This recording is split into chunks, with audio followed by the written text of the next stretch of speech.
University to give students some knowledge of what she has learned from TSU all the way up to where she is at. So Raquel, you have a long, extensive professional resume. Could you tell us a little bit about that? Yes, would you like me to start at Texas Southern and just go Of into course. Okay, so here at Texas Southern, I was a lead sports reporter for KTSU 90.9. Fortunate enough to be the Tavis Smiley Scholarship recipient. And I also got a KTSU scholarship. I hosted a show on campus. I was a resident assistant.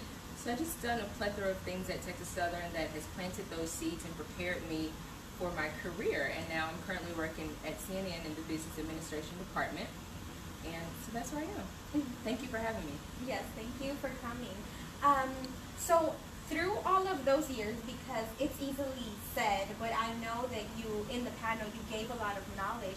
It was not easy. So what were some of the biggest difficulties that you had? What was something you wish you would have known before you stepped your foot into it? I talked a lot about that transition from college to the real world, right? It's sometimes difficult transition in your mind. While you're in college, you can work hard, study, stay late, whatever, and you get the A. It just comes natural. But in the real world, studying hard, being present, working hard, things just does not translate like it did in college. So I think transitioning your mindset to you still have to pay your dues. You can't be afraid. You're going to get used to the word no, because no is going to come natural, is going to come consistent. But being resilient, having a resiliency about yourself and being innovative. So a lot of my success I found by creating opportunities, whether it was pitching a concept to host the first hip-hop talk show in the city of Chicago, whether it was pitching a concept to host the first nightlife show in the city of Chicago, and not being afraid. My biggest advice to students is to ask for forgiveness and not necessarily permission. Do and use that within discretion and reason, right? You want to do things that are morally correct.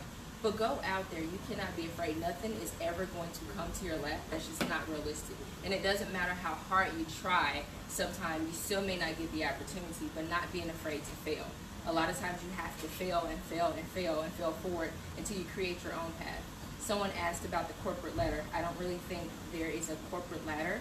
There's more like a jungle gym. You pick and choose a little bit of everything that's going to help you get to ultimately where you want to be, and where you want to be may not be where I want to be or where the next person wants to be.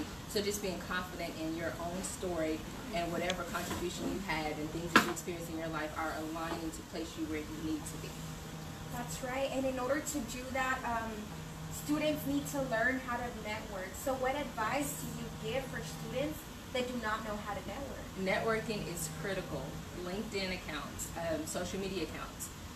Actually going to networking events. There's an app called Meetup. You can find events going on in your city, whether it's someone that wants to do crime and drama directing. You can meet people that's like yourself. I think with networking, it's all about nurturing relationships. You can't just sit there and say, hey, look at my resume or check out my website. Like, no one's just going to check out your resume or website. No one has time for that. But being very intentional, finding the people that you're targeting. Have they been to where you want to go? Do they make sense for your bigger picture? And are they decision makers? Sometimes you may find someone that works at CNN or works wherever you want to work, but they may be like an intern or maybe doing something that's not really a power position that could even further you into where you want to go. So finding out exactly who you're targeting with networking, and with networking, nurturing it like you would a relationship. So ask for coffee, ask for tea. I like to say that people love to talk about themselves. You can always ask, how did you get started? What are some failures you've experienced? What are some takeaways you've learned from that? And implement those things. Nurture that relationship. You can hit them up on a Friday like, hey, happy Friday, have a great weekend. Merry Christmas. Not that you're looking for anything, but you're being visible and present and still nurturing that relationship by reaching out. Come to their events, buy tickets, buy their books, support them. Things like that just really helps you to stand out, and it's nurturing as a relationship versus just asking for something. So networking is critical, it's crucial, and it's very important to nurture those relationships and being intentional about those relationships as well. What about people that have still, maybe they're not in the college setting, or they are, but they still see their dreams so far away? Networking is key, but is there any other advice that you would give to people who do not have a leader, who do not know anybody, who knows somebody? So what advice do you give to those people that sometimes they're completely on their own, they have to pay their own bills, pay tuition, so they don't have time to do all of this extra stuff? That was me.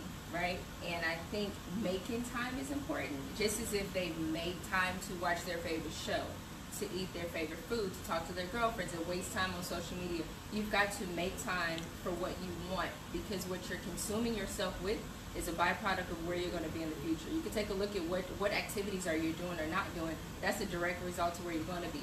And for the person that feels like it's so far away, take baby steps. Do at least 2 or 3 things each day that makes you feel like you've accomplished something. Whether those 2 or 3 things is writing that to-do list, sending that follow-up email, going somewhere to an event, researching 5 companies you want to work for, making steps, taking steps, even if they're very small, that's still movement. And I think anything that's not moving is dead, right? So if you're still making movement and inching towards it, and you're consistent with that, you look up and then you're a little bit closer to where you hope to be.